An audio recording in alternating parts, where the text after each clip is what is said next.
Hey, welcome back to the channel. So today I'm going to be working on the Yukon. It's a 95 4x4.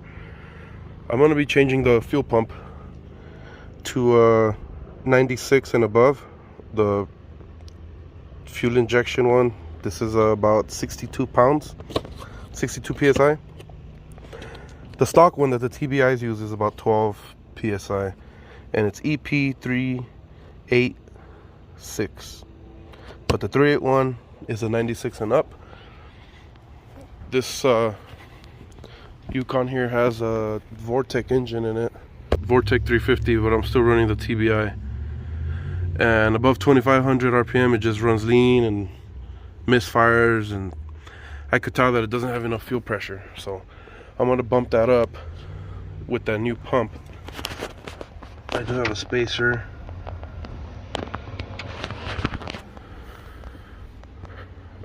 Has a cam, it's got headers, runs pretty good, you know, with in the low RPM. And then I have another video where I put the coil and did all that wiring and stuff. So that's what I'm gonna do today. I heard it's a popular mod for the TBIs to upgrade the fuel pump to the 96 one. So we're gonna try it. I'm gonna try it. I'll show you the steps, and we'll see if it makes more power, or we'll see what the outcome is. So right now I got the truck up. I'm gonna go under there, see what I gotta do to bring the tank down. I opened the hood to show you guys what I got going on, but I'm gonna disconnect the negative post on the battery and then get started.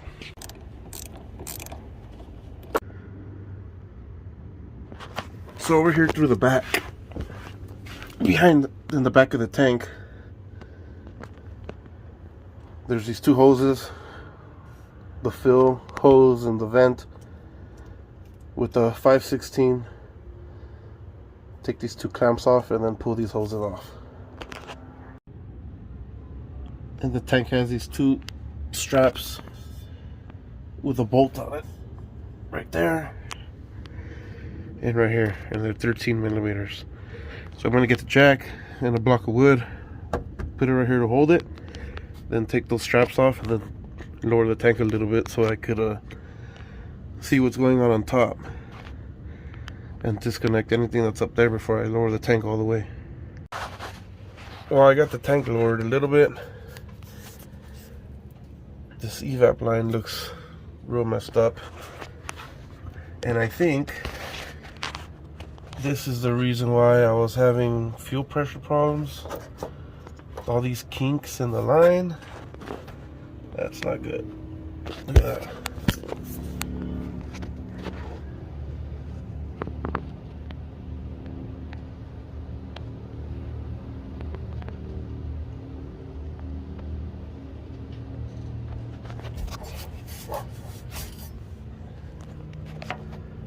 Look at that.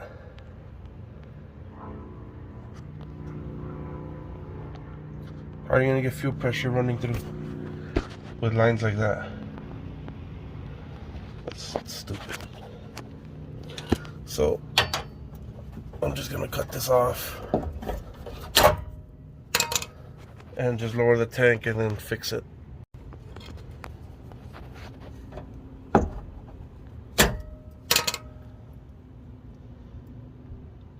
Whatever.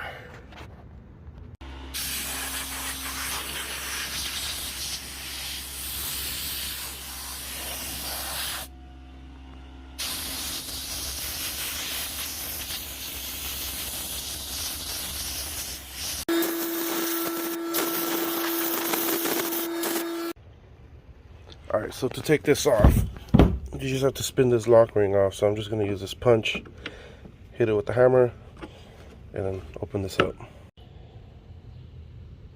This housing looks clean and like it's in good shape, and I wasn't having no problems with the fuel sending unit that tells you the fuel level in the tank.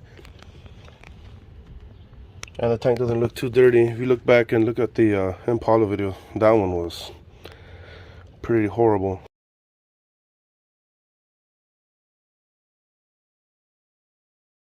So I think I'm just gonna tear this apart, change the pump's in there, and then go from there.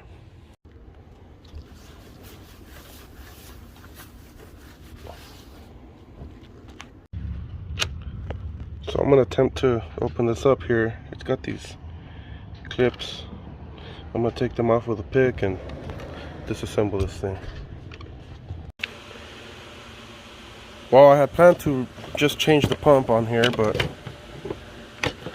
the pump that I have is a different connection on the electrical, and then these plastic fuel lines, there's no way to like unplug them and plug them back in, and it just looks like they're gonna leak. So I bought a brand new one. Alright, so I bought a new one. It wasn't cheap, it was like 250 bucks, but you know, it's just a whole drop-in assembly and everything's gonna be new. So new sending unit and new pump, but I still have to do something about these nylon fuel lines. So what I'm going to do is, I got these fuel line repair kits,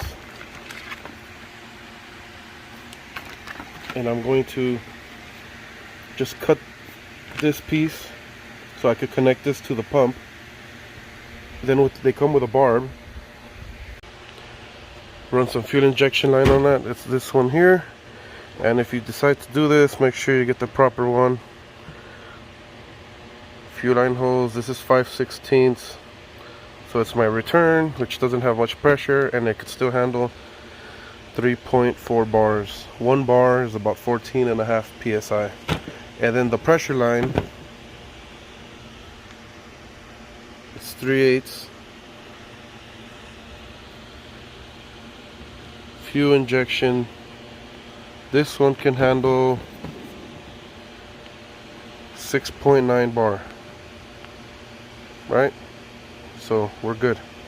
This fuel system's only about 62 psi, so it's gonna work. So the float comes in this bag. You gotta take it out and hook it up into here. I'm gonna use the old one as a reference so I could see how it goes.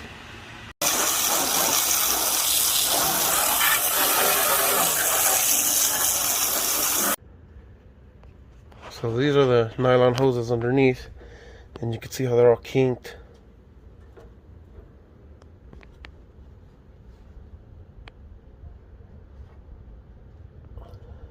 So I'm gonna cut this off, put some rubber line here, and that'll give me some flexibility with the, you know, hoses could move when I'm putting the tank up and down. And then on the end, I'll put in that fuel injection connector. Alright, so I got those plastic parts off. I just kind of cut the side here and then just lift it off.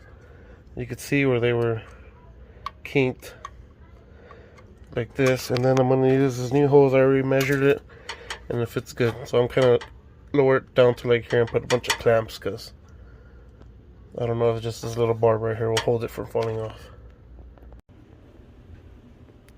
So these pieces come with that little clip that goes in there. That piece you just put in here to it snaps on. Focus. So it snaps on, so then when you put the connector, it gets stuck right here. So this is kind of long, so what I'm gonna do, just measure about that much. So I'll be cutting it about right here. So these are the pieces that I'm going to use. I'm going to go inside the house, boil some water so I could put this in there, make it soft so I could put this barb in there and make it seal. And then this will be my fitting that I'm going to have on here. And then I'm going to use the hose to go from here to the metal line in the truck. Pretty easy to put this in. Has a spring. Just push it in and then push it down. Put it in the hole, put it down. And then I'm gonna hit this to make it lock in.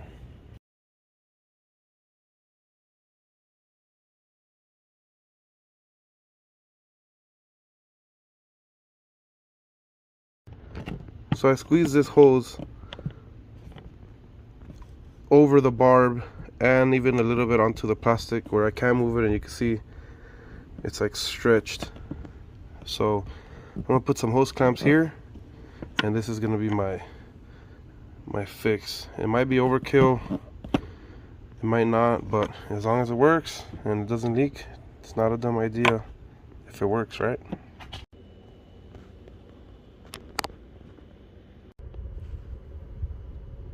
So that's what I got going on. And I got the hoses, and they're connected to this here. So I'm gonna get the tank up, back into place, and then put these straps on. Alright, I got the tank back on. This is what ended up being the easiest thing. To support it from the frame, I would have had the jack stand over here, but it was in the way. So I did it from the tow hitch there. Let the axle hang so that you get more clearance in this area, and then you put the tank back on over the axle. Then you lift the front part over here and then scoot it forward and then up, and that ended up being the easiest thing. Well, I got the fuel pump in and I went out for a test drive, and this happened.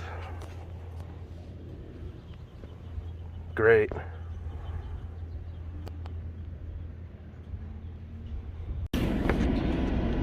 Yesterday I changed the fuel pump and I went on a test drive, and this damn Yukon, the hub broke, axle broke, and the wheel fell off. So I'm gonna go to the junkyard and see what I can find. Hopefully I can get everything as an assembly. Looks like the only thing that really got damaged was these pins are bent. I already bought new ones at O'Reilly's. The brake pads, but I'm gonna run them anyways.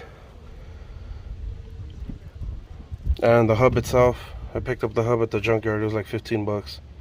So I'm gonna put everything together and test drive it again today and see what happens.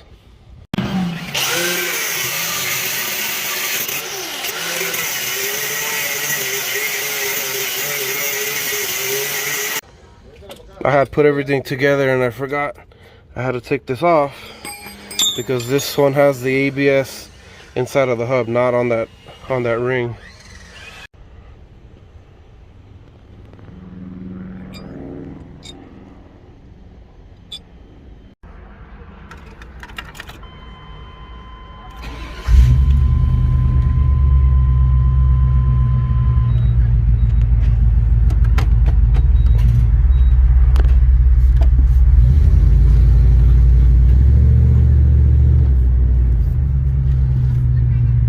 Running good. It feels good with that new hub, well, new to me, junkyard hub that I put on here. So that's the end of this video and the end of this weekend. Thanks for watching, guys. I'm gonna see you guys next time.